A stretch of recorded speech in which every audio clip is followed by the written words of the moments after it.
Okay, end of the workday, and big shout out to Jerry Alvis who got us this jackhammer mini excavator thing, which we've made very good use of. I think we had it running non-stop today for 12 hours. So 12 hours today. And because they're closed on weekends, they dropped it off yesterday, and we had another 5 hours in it yesterday. So it was good stuff.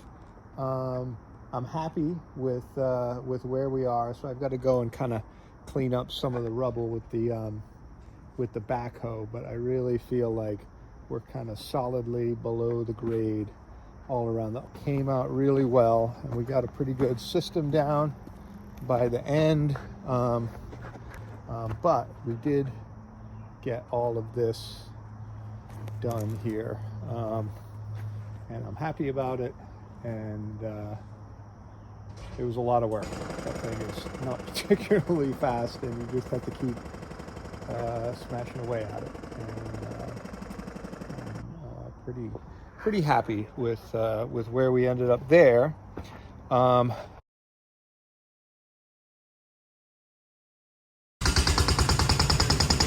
starting. Smell it.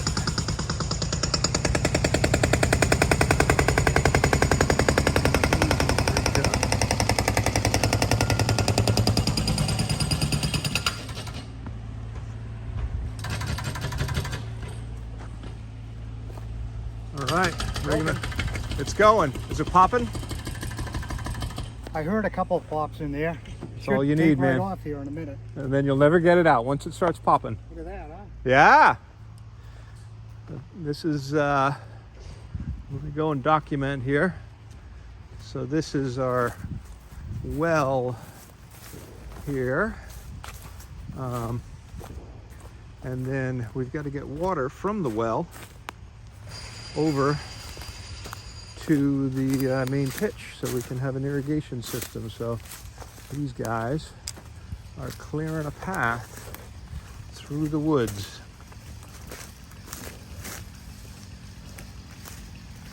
All right. Hey, John. How you doing? Good. All right. You guys, this is perfect.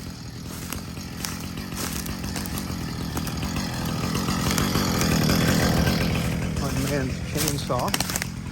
Must be doing some scouting. See that we're going in the right direction. You guys doing some scouting to see if you're gonna See if we're on the right track. yeah, as it were. As it were. Yeah. It dips down a lot in here. Okay. Yeah. And it goes, I'm thinking right to the end of the pond, basically, and come out right at the path there. Yep. I think that's probably the best bet. Yeah, that the dam kind of that makes the pond. To the yeah, side exactly.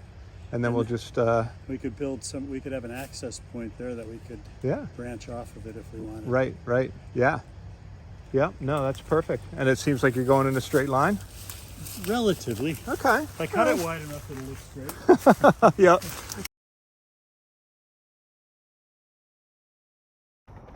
We also had our last giant fire. The rest of the floor, you'll remember that huge pile. And so Willie DeVoe got that going, and Pete Gillis. So that's about out. And then what else went on today? We had Richard Pfeffer and John Sheminsky and Charlie Hughes. They did this nice path through the woods here. So we'll just run a ditch through here, lay our pipe for the water over at the other facility. But you'll see that it comes out. Here's the dam that keeps the pond to pond, and so I think we'll kind of run it across here There's our soon-to-be main pitch out there. And we'll probably have some kind of pump house or irrigation system up here.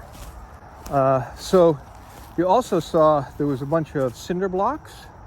Remember Harlan Layton, who owned the place back in the 50s, made his own cinder blocks, and there was like a wall of some kind of old derelict building or something that was here, and Howie and Todd got a bunch of that and brought them back over to the log cabin, which is going to be great because we'll need them to build the little wall to keep the dirt out of the part of the basement that we're keeping. And so they did a bunch of work back in there. This is where the bus used to be. Boy, I can't remember her name. From the women's club. I'll look it up and I'll put it on the screen because I don't want to say it wrong. I want to say Kristen, but I'm sure that's not right. But anyway, she was awesome and had a mower out and did all of this stuff. I flew the drone over and saw her cutting all of this grass back here, which is cool because like they were like running all of the heavy machinery over this stuff, but you know, this was the backyard. The grass got cut all the way down to here, and we'll go and see. So Todd and Peter Gillis and Howie spent sort of a bunch of time down here at the road front, because I don't know, it was looking kind of scratty, and you know, like it was sort of an alcoholic's house and we needed some like cars up on blocks or something. But now those guys like got out, and I think this grass has never been cut. Maybe Ben Ritchie cut it last year once, but those guys cut all of this and did a bunch of like tree pruning. So there was some like scrubby ass trees that were right there, other branches. They mowed the kind of the verge of the road all the way up and down up to the CMP and down to the wetlands there. We got some logs to pick up, but there was a bunch of like trees that were all like diagonal and weird in here that they have just like pruned all of these things, so it looks like super sweet now around the sign. So that is awesome. And then up at the garage, okay, so the garage is now all totally cleaned up. I'm afraid I had left one of my tools and stuff sprawled all over the place, and welding and whatnot, and Howie totally cleaned this up. And we got that lawnmower, I think, needs a little help. But look at this. So all the gross food is gone, but there are now soft drinks. Should you happen to be in the neighborhood, stop by for there's a couple of beers even, but definitely a seltzer water if you want one.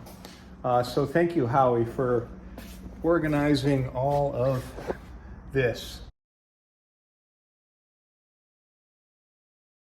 This is going to be a rugby pitch here, a rugby facility, and it's going to take maintenance and people cutting grass and spreading fertilizer and I don't know, all kinds of stuff. So I think it's important that every couple of weeks. And you don't have to be here for everyone, every work day. But it's great when we get people out doing their part and helping to make the dream come alive. So that's it. Thanks, everybody, and thanks for watching.